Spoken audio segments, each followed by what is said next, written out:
Dear students, welcome once again. तो आज हम नया टॉपिक शुरू कर रहे हैं, आरसीसी। दोस्तों, आपने पिछले सेमेस्टर में पहले भी प्लेन सीमेंट कंक्रीट के बारे में पढ़ा होगा कि what is plane cement concrete. तो प्लेन सीमेंट कंक्रीट का मतलब ये होता है कि एक ऐसा मिक्सचर जिसके अंदर की हमने सीमेंट, फाइन एग्रीगेट और कोर्स एग्रीगेट को एक फिक्स प्रोपोर्शन के अंदर मिक्स किया है, ड्राई मिक्स किया है, और फिर उसके अंदर एक फिक्स क्वांटिटी के अंदर हमने उसके अंदर वाटर को ऐड किया है। तो उनको जब हम थोरोली मिक्स करते हैं तो उसके बाद जो हमें मिक्सचर तैयार होता है उसको हम बोलते हैं प्लेन सीमेंट कंक्रीट। तो जो प्लेन सीमेंट कंक्रीट होती है ये it is very strong in compression. मतलब इसको जब ये हार्ड हो जाती है हमारी concrete, it is just like a stone. कुछ टाइम तक उसको जैसे हम 28 डेज तक उसको हम जैसे रखते हैं किसी स्ट्रक्चर को, तो वो उसके अंदर जो स्ट्रक्चर हमारा बनता है it is just like a rock, hard हो जाता है उसके अंदर। तो जब उसके ऊपर हम कोई भी लोड लगाते हैं तो वो कंप्रेसिव लोड तो बहुत अच्छे से ले लेता है। It means it is very strong in compression. वो कंप्रेशन में उसकी ताकत बहुत ज्यादा होती है। लेकिन जब उसके ऊपर अगर हम टेंसाइल लोड लगाते हैं उस सीमेंट कंक्रीट के ऊपर, तो its strength is very less, बहुत कम होती है उसके अंदर, और उसके अंदर डेवलप क्रैक्स वगैरह भी उसके अंदर डेवलप हो जाते हैं। तो इसलिए जिस स्ट्रक्चर के अंदर सिर्फ और सिर्फ अगर कंप्रेसिव स्ट्रेस पैदा हो तो वहां पर हम प्लेन सीमेंट कंक्रीट का इस्तेमाल कर सकते हैं। जैसे आपने देखा होगा कि जो हम अपने घरों के अंदर जब फाउंडेशन बनाते हैं तो फाउंडेशन के अंदर आपने देखा होगा कि सबसे पहले जो हमारी स्प्रेड फाउंडेशन होती है उसके अंदर हम नीचे जो बेस बनाते हैं उसके अंदर जब क्या नाम है फाउंडेशन के अंदर, तो उसके अंदर हम पीसीसी भरते हैं, प्लेन सीमेंट कंक्रीट। तो उसको लीन सीमेंट कंक्रीट भी बोलते हैं, क्योंकि लीन सीमेंट कंक्रीट का मतलब ये है कि उसके अंदर जो सीमेंट की रेशियो होती है कम होती है। जैसे 1:8:16 और 1:6:12। मतलब जिसके अंदर की एक भाग सीमेंट हो, 6 पार्ट उसके अंदर हो फाइन एग्रीगेट और 12 पार्ट हो उसके अंदर कोर्स एग्रीगेट। तो इस तरह का जो हमारा जो मिक्सचर तैयार होता है उसको हम प्लेन सीमेंट कंक्रीट बोलते हैं। और वो जो स्ट्रक्चर जो हमारा जो मिक्स तैयार हुआ है इसकी कंप्रेसिव स्ट्रेंथ ज्यादा है लेकिन टेंसाइल स्ट्रेंथ इसकी बहुत कम है। तो अगर हमें एक अच्छी अगर कंक्रीट अगर तैयार करनी है तो उसके लिए हमें क्या क्या बातों का ध्यान रखना चाहिए, क्योंकि जब हम कंक्रीट की बात कर रहे हैं तो उसके अंदर सबसे जो जरूरी चीज है ये उसकी जो एग्रीगेट्स जो हम जिसका हमने जिक्र किया है अभी, फाइन एग्रीगेट और कोर्स एग्रीगेट, वो पहले तो बिल्कुल साफ होने चाहिए, क्लीन होने चाहिए और ड्यूरेबल होने चाहिए। और उसके बाद आती है उसके बाद गुड वर्केबिलिटी। वर्केबिलिटी का मतलब ये है कि उसके अंदर जो वर्केबल मिक्स, अगर मान लिया हार्श मिक्स हो जाए, हार्श का मतलब उसके अंदर अगर पानी की क्वांटिटी कम है तो उसको हमें प्लेस करने में दिक्कत आएगी। तो वर्केबिलिटी का मतलब होता है जिसको हम इजीली प्लेस कर सकें। तो एक अच्छी सीमेंट कंक्रीट के लिए ये भी बहुत अच्छी जरूर रिक्वायरमेंट है कि उसकी वर्केबिलिटी बहुत ज्यादा हो। फिर उसके बाद आती है वाटर सीमेंट रेशियो। उसके अंदर पानी और सीमेंट की क्या रेशियो है, क्योंकि वाटर सीमेंट रेशियो से ही उसकी स्ट्रेंथ डिसाइड होती है। अगर उसमें अगर पानी की क्वांटिटी ज्यादा है तो उसकी स्ट्रेंथ कम हो जाएगी। पानी की क्वांटिटी तो मतलब ये बिल्कुल एक्यूरेट होनी चाहिए वाटर सीमेंट रेशियो, क्योंकि वर्केबिलिटी भी वाटर सीमेंट रेशियो पर डिपेंड करती है। क्योंकि अगर मान लिया उसमें अगर हम जब कॉम्पैक्ट करते हैं उसके अंदर, तो कॉम्पैक्शन के अंदर भी उसके अंदर उस चीज का फर्क पड़ता है वर्केबिलिटी का, कि अगर हम उसके अंदर कॉम्पैक्शन करने के लिए वाइब्रेटर इस्तेमाल कर रहे हैं या हैंड कॉम्पैक्शन कर रहे हैं, तो सारी चीजें उसमें देखी जाती हैं। इसके अलावा जो सीमेंट कंक्रीट है हमारी, it should B fire resistant, minimum shrinkage होनी चाहिए उसके अंदर, क्योंकि जब कंक्रीट श्रिंक होती है, जब ड्राई होती है, सूखती है, तो उसके अंदर उसमें थोड़ी सी श्रिंकेज आ जाती है। तो उसके अंदर श्रिंकेज मिनिमम हो, इम्परमिएबल हो, मतलब उसके अंदर से वाटर जो है पास ना कर सके, उसको हम इम्परमिएबल बोलते हैं। और it should be compact, dense होनी चाहिए, और इकोनॉमिकल सबसे जरूरी चीज है कि it should be economical. So these are various requirements which are for a good concrete. तो जो गुड कंक्रीट है उसके लिए इन सभी बातों का ध्यान रखते हैं। तो जो कंक्रीट तैयार करते हैं हम उसको डेजिग्नेट कैसे करते हैं, ये भी बहुत इंपॉर्टेंट चीज है के जो कंक्रीट मिक्स आपने तैयार किया है उसको हम डेजिग्नेट, उसको कैसे बताएंगे भाई हमारी जो मिक्स है वो कंक्रीट जो है वो कौन सी है।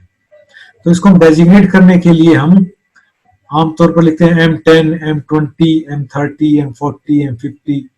तो इस तरीके से हम कंक्रीट को डेजिग्नेट करते हैं। तो M का मतलब ये होता है कि मिक्सचर, और 10 का मतलब ये है 10, 20, 30, मतलब उसकी कंप्रेसिव स्ट्रेंथ इन न्यूटन पर mm स्क्वायर। मतलब ये है कि उसकी, अगर हम उस कंक्रीट को अगर 28 डेज तक क्योरिंग करने के बाद उसका अगर क्यूब का अगर टेस्ट करें, जो कि क्यूब हम आमतौर पर 15 centimetre by 15 centimetre by 15 centimetre cube लें, और 28 दिन की क्योरिंग के बाद जब उसको हम कंप्रेसिव स्ट्रेंथ टेस्टिंग मशीन में टेस्ट करें तो उसकी स्ट्रेंथ अगर M10 है तो 10 न्यूटन पर mm स्क्वायर से कम नहीं होनी चाहिए, 20 है तो 20 से कम नहीं होनी चाहिए। तो इस तरीके से हम कंक्रीट को डेजिग्नेट करते हैं M20, 30, 40, क्योंकि जैसी जैसी हमारी रिक्वायरमेंट होती है उस तरीके से हम कंक्रीट को तैयार करते हैं। कहीं पर हमें M10 की जरूरत पड़ती है तो वहां पर M10 बनाते हैं, कहीं पर हमें M40 की जरूरत पड़ती है, जैसे मान लीजिए ये मेट्रो के काम चल रहे हैं तो मेट्रो के अंदर हमें हाई स्ट्रेंथ कंक्रीट चाहिए, तो मतलब जितनी इसकी वैल्यू बढ़ती चली जाएगी उतनी ही उसकी स्ट्रेंथ भी बढ़ती चली जाएगी। तो इस तरीके से we can designate the concrete. तो ये एक बहुत जरूरी चीज है, हमें पता होना चाहिए भाई, कोई हमसे पूछ ले M10 का मतलब क्या है, M20 का मतलब क्या है, तो हम इस तरीके से कंक्रीट को डेजिग्नेट करते हैं। अब हम बात करते हैं उसकी कैरेक्टरिस्टिक स्ट्रेंथ की। तो जैसे भी आपने पढ़ा कि भाई M10, M20, M30, तो जो 10, 20, 30, 40 जो चीज है ये सब चीज क्या है, ये उसकी कैरेक्टरिस्टिक स्ट्रेंथ कहलाती है। कैरेक्टरिस्टिक स्ट्रेंथ, इसको कि हम FCK से भी डिनोट करते हैं। तो जैसे भी पहले भी मैंने आपको बताया है कि अगर हमें किसी भी कंक्रीट की अगर उसकी कैरेक्टरिस्टिक स्ट्रेंथ निकालनी है तो उस कंक्रीट का हम क्यूब तैयार करते हैं 15 centimetre by 15 centimetre by 15 centimetre, या अगर हम अमेरिकन स्टैंडर्ड की बात करें तो अमेरिकन कंक्रीट इंस्टीट्यूट ने उसके अंदर सर्कुलर सिलेंडर तैयार करते हैं जिसका 150 mm डायमीटर होता है और 300 mm उसकी हाइट होती है। तो उस सिलेंडर को हम 28 दिन तक क्योरिंग करते हैं और उसको फिर हम कंप्रेसिव टेस्टिंग मशीन में उसकी स्ट्रेंथ को कैलकुलेट करते हैं। तो जो उसकी वो कैरेक्टरिस्टिक स्ट्रेंथ जब कहलाएगी जबकि उसके अंदर जो उसके हमने जो सैंपल तैयार किए हैं वो 5% से ज्यादा फेल ना हो। उसकी स्ट्रेंथ जो है, अगर मान लिया इसको अगर हम डिटेल में समझें तो जैसे मान लिया अगर 100 सैंपल तैयार किए हैं, मान लिया हमारा कंक्रीट का क्यूब है, कंक्रीट जो है M20 है, मान लिया हमने M20 के 100 सैंपल्स तैयार किए, 100 क्यूब्स तैयार किए, तो 28 दिन के बाद हमने उसकी स्ट्रेंथ को चेक किया। तो 28 दिन के बाद अगर उसके अंदर से 5 सैंपल जिनकी स्ट्रेंथ अगर 20 mm से 20 न्यूटन पर mm स्क्वायर से कम है 5 क्यूब्स की, तो हम ये कह सकते हैं कि वो उसकी कैरेक्टरिस्टिक स्ट्रेंथ है। लेकिन अगर मान लिया उसके अंदर से अगर ज्यादा सैंपल अगर हमारे फेल हो जाए, ज्यादा सैंपल की अगर स्ट्रेंथ अगर 20 न्यूटन पर mm स्क्वायर से कम है तो वो उसकी फिर कैरेक्टरिस्टिक स्ट्रेंथ नहीं कहलाएगी। तो ये भी बहुत इंपॉर्टेंट चीज है कैरेक्टरिस्टिक स्ट्रेंथ। तो उसको हम जैसे लिखा है डेफिनेशन बिल्कुल एग्जैक्ट लिखनी है। The characteristic strength is defined as the strength of the concrete below which not more than 5% of the test results are expected to fall। 5% से ज्यादा उसके जो रिजल्ट्स हैं वो कम नहीं होने चाहिए, तो वो उस कंक्रीट की कंप्रेसिव स्ट्रेंथ कहलाती है। तो जैसे दोस्तों आपने देखा कि जो हमारी कंक्रीट है, जिसे हमने बात की है कि it is very strong in compression, लेकिन अब हमें कंक्रीट को बहुत सारे हम उसके अंदर स्ट्रक्चर्स बनाते हैं, जैसे मान लिया स्लैब बनाना है, बीम बनाना है, कॉलम बनाना है, फुटिंग बनानी है, तो वहां पर सिर्फ कंप्रेसिव स्ट्रेस तो उसमें डेवलप नहीं होगी, उसके अंदर टेंसाइल स्ट्रेस भी पैदा होगी, उसके अंदर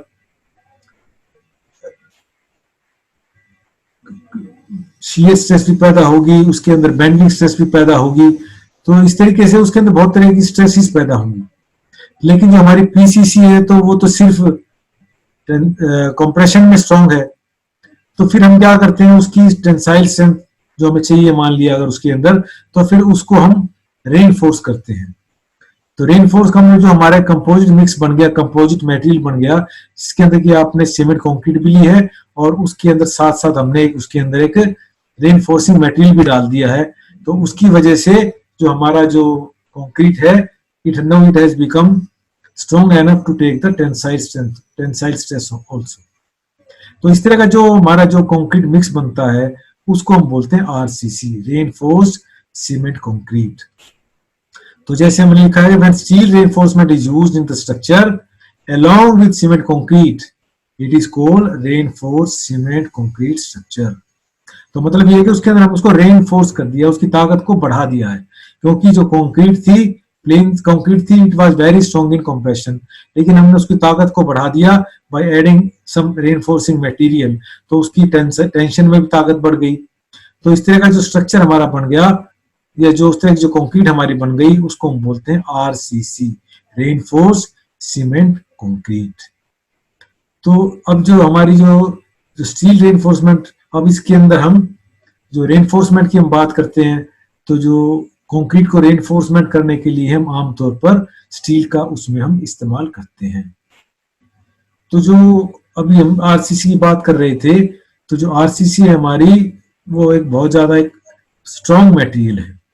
इसका मतलब ये है कि जो आरसीसी है हमारी, it is strong in compression, it is strong in tension. तो जो कंक्रीट की जो उसके अंदर जो खासियत थी, वो भी इसके अंदर सभी हैं। जैसे कि जो हमारी आरसीसी है, it is fire and weather resistant, और इसके अंदर की it is very durable material. और इसके अलावा जहां पर हमें बहुत बड़े बड़े लार्ज क्वांटिटी के अंदर जहां पर हमें स्ट्रक्चर बनाने होते हैं, जैसे कि हम पीएस बनाते हैं, ब्रिज बनाते हैं, तो उसके अंदर जहां पर लार्ज क्वांटिटी में हमारा बहुत बड़े बड़े स्ट्रक्चर्स बनते हैं, तो उसके अंदर भी इट इज वेरी इकोनॉमिकल। और इस तरीके से जो हमारा स्ट्रक्चर तैयार होता है, इट इज वेरी रिजिड, और जिसके अंदर की there is a minimum deflection. तो हम कह सकते हैं कि जो आरसीसी है हमारी, it is a very good material from the construction point of view.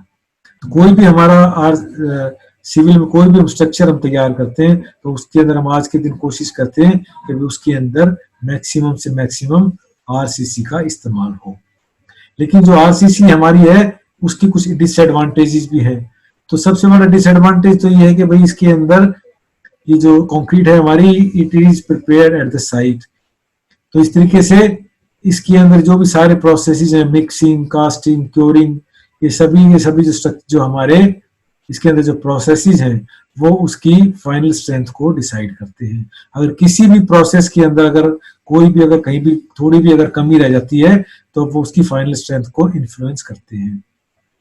इस तरीके से जो हमें कंक्रीट को जब हम किसी भी स्ट्रक्चर को बनाना होता है, तो उससे पहले, क्योंकि ये तो फ्लूइड स्टेट में होती है, तो उसको हमें उसके लिए फॉर्म वर्क का इस्तेमाल करना पड़ता है। तो जब तक फॉर्म वर्क नहीं होगा, हम कंक्रीटिंग नहीं कर सकते। तो इसलिए जो कंक्रीटिंग जो फॉर्म वर्क का भी है, उसके अंदर एडिशनल कॉस्ट आ जाती है। इसी तरीके से जो मल्टी स्टोरी बिल्डिंग्स बनते हैं, जिसके अंदर की हमें बहुत ज्यादा लार्ज साइज के कॉलम्स वगैरह बनाने पड़ते हैं, तो अगर उसकी कंपैरिजन अगर हम स्टील स्ट्रक्चर से करें, अगर स्टील स्ट्रक्चर का वो बनाएंगे, तो वो उसका जो कॉस्ट आएगी वो कम पड़ेगी। और इसके अंदर इसका सबसे बड़ा डिसएडवांटेज ये भी है कि इसके अंदर श्रिंकेज की वजह से क्रैक्स डेवलप हो जाते हैं, जो कि उसकी स्ट्रेंथ को कम करते हैं। क्योंकि जब कंक्रीट ड्राई हो जाती है, सूखती है, तो उसकी वजह से उसके अंदर फिर श्रिंकेज आ जाती है। तो इस तरीके से, लेकिन जो इसकी एडवांटेजेस हैं उसको उसके अंदर देखते हुए ये डिसएडवांटेजेस बहुत कम है, कुछ भी डिसएडवांटेज नहीं है। तो इसीलिए हम हर जगह पर कोशिश ये रहती है हमारी कि आज के दिन हम आरसीसी का यूज करें। तो अब इसके अंदर जैसे मैंने आपको बताया है कि हम उसको रेनफोर्समेंट करने के लिए हम कंक्रीट के अंदर हम स्टील का इस्तेमाल करते हैं। तो जो एक रेनफोर्सिंग मटेरियल है हमारा, उसके अंदर क्या क्या खासियत होनी चाहिए? तो सबसे बड़ी खासियत उसकी कैरेक्टरिस्टिक्स है, सबसे बड़ी खासियत है कि उसके अंदर हाई टेंसाइल स्ट्रेंथ होनी चाहिए और उसके अंदर इलास्टिसिटी होनी चाहिए।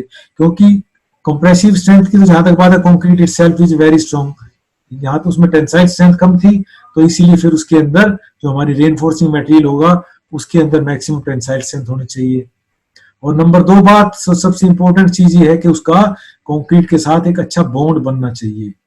अगर कंक्रीट का और स्टील का अगर बॉन्ड नहीं बनेगा तो जो स्ट्रेस कंक्रीट में आई है वो स्टील में कैसे ट्रांसफर होंगी? तो जब भी ट्रांसफर हो सकती है जब उसका एक अच्छा बॉन्ड बने। और इसके अलावा तीसरी खास बात ये होनी चाहिए कि जो हमारा रेनफोर्सिंग मटेरियल है और जो कंक्रीट है उन दोनों का कोफिशिएंट ऑफ एक्सपेंशन भी लगभग बराबर होना चाहिए।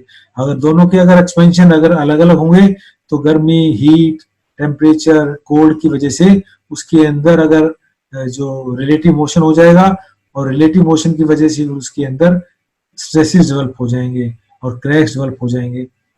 तो इसी वजह से उनका कोफिशिएंट ऑफ एक्सपेंशन भी बराबर होना चाहिए। और उसके अलावा वो जो रेनफोर्सिंग मटेरियल है उसको हम इजीली कट कर सके, बेंड कर सकें, वेल्ड कर सकें, तो ये सारी खासियत भी होनी चाहिए। और इसके अलावा it should B durable. Durable का मतलब है कि उसके ऊपर किसी भी वेदरिंग एजेंसीज का कोई फर्क ना हो। तो ये सारी की सारी खासियत हमें एक आइडियल रेनफोर्सिंग मटेरियल के अंदर होनी चाहिए। तो जैसे दोस्तों मैंने पहले भी जिक्र किया है कि हम उसके अंदर स्टील का इस्तेमाल करते हैं एज ए रेनफोर्सिंग मटेरियल। हम स्टील का इस्तेमाल क्यों करते हैं? क्योंकि उसके अंदर बहुत सारी जो एक आइडियल मटेरियल के अंदर जो खासियत होनी चाहिए वो सारी की सारी इसके अंदर मौजूद है। ये स्टील जो है हमारा उसकी हाई टेंसाइल स्ट्रेंथ है, बेंडेबिलिटी है, डक्टिलिटी है, एक बहुत अच्छा बॉन्ड बनता है उसके अंदर। और सबसे बड़ी खासियत है कि स्टील की और कंक्रीट का जो लीनियर एक्सपेंशन है, कोफिशिएंट ऑफ लीनियर एक्सपेंशन है, वो भी लगभग बराबर है। तो इसी वजह से इसके अंदर there is no relative movement.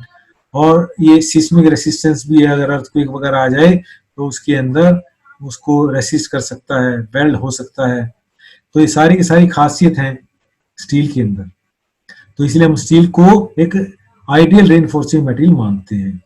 तो जैसे अगर कोई आपसे पूछ सकता है भाई हम स्टील को इस्तेमाल क्यों करते हैं, हमारे पास और भी बहुत सारे मटेरियल हैं, जैसे मान लिया एल्यूमिनियम है, कॉपर है, या और हम कह सकते जैसे सिल्वर है या गोल्ड भी है। मान लिया अगर हम एक मान लिया ये हाइपोथेटिकल मान लें कि अगर मान लिया गोल्ड भी अगर हम एज ए रेनफोर्सिंग मटेरियल इस्तेमाल करें तो क्या वो सुटेबल रहेगा? तो हम इसके लिए ये कह सकते हैं कि भाई they are not suitable at all. Steel के अलावा क्यों सुटेबल नहीं है? क्योंकि उनका कंक्रीट के साथ कोई बॉन्ड नहीं है। हमारी सबसे खास सबसे जरूरी चीज ये है कि कंक्रीट का और जो रेनफोर्सिंग मटेरियल है उसके बीच में there should be a perfect bond. अगर बॉन्ड नहीं बनेगा तो वो जो स्ट्रेसेस होंगी they can not be transferred.